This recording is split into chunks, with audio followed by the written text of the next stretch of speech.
Magdamag siyang iiyak dahil sa iyo. Ipahid mo lamang ito sa kanyang pangalan.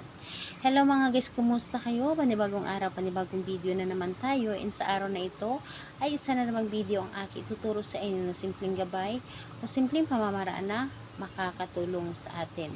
At bago ang lahat, gusto ko lang mag-disclaimer sa mga taong hindi naniniwala at hindi gusto ang mga kagaya nitong video.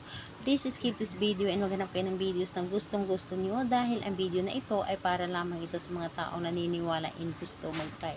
Sa lahat po ay mga nagko-comment dito sa aking video dito sa loob ng aking channel, mag-iingat sa lahat ng mga nagre-reply sa inyo na dinadala kayo sa kanilang WhatsApp in Imo app upang makaiwas po tayo sa scam.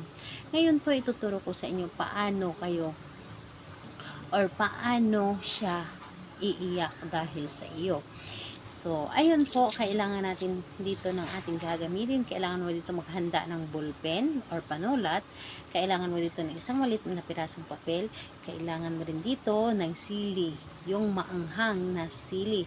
And pwede naman yung mga dry or powdered na sili. Kung wala kayong fresh na sili, so pwede naman. So, ayun po.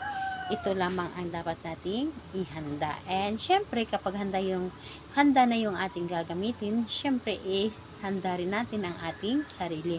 Kailangan na handa tayo and alam po natin sa ating sarili na gustong gusto natin itong gawin.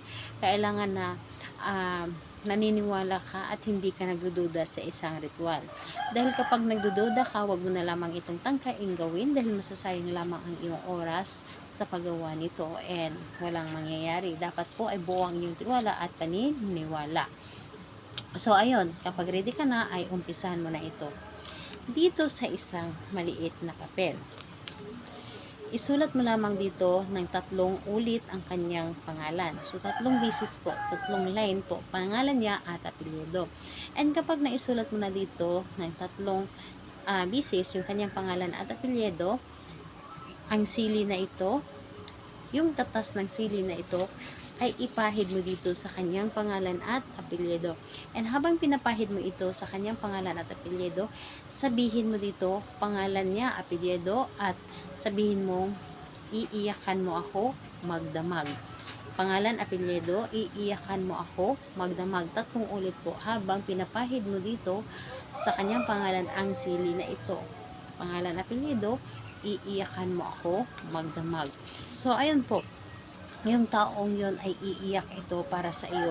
And ayun, hindi niya alam yung gagawin niya, lalo na kapag kayo ay nag-aaway and gusto niya makipagbati sa inyo, humingi ito ng tawad or nakagawa ito ng kasalanan sa iyo, humingi ito ng tawad, magmamakaawa ito, iiyak ito, luluhod sa inyo. So yun po ang mangyayari sa kanya, yung tipong hindi niya alam ang gagawin niya hanggat hindi siya nakahingi ng tawad sa inyo, hanggat hindi mo siya pinapatawad, yung tipong pinapakonsensya siya. So ayun, kailan ito pwedeng gawin and ano ang gagawin sa papel na pinahiran or ginawa natin ng ritual.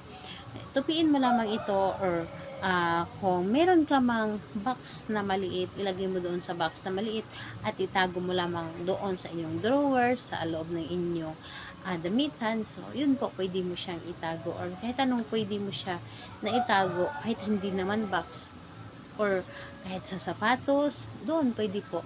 And kailan ito pwedeng gawin ito? Sa araw ng Tuesday and Friday. Yun po ang pinakamalakas na araw na gagawa tayo ng mga ganyan. And ayun po, i-recommend ko sa inyo kung hindi ninyo magawa sa umaga, gawin ninyo sa gabi, yung sobrang tahimik na ang gabi. Yung tulog na po ang lahat.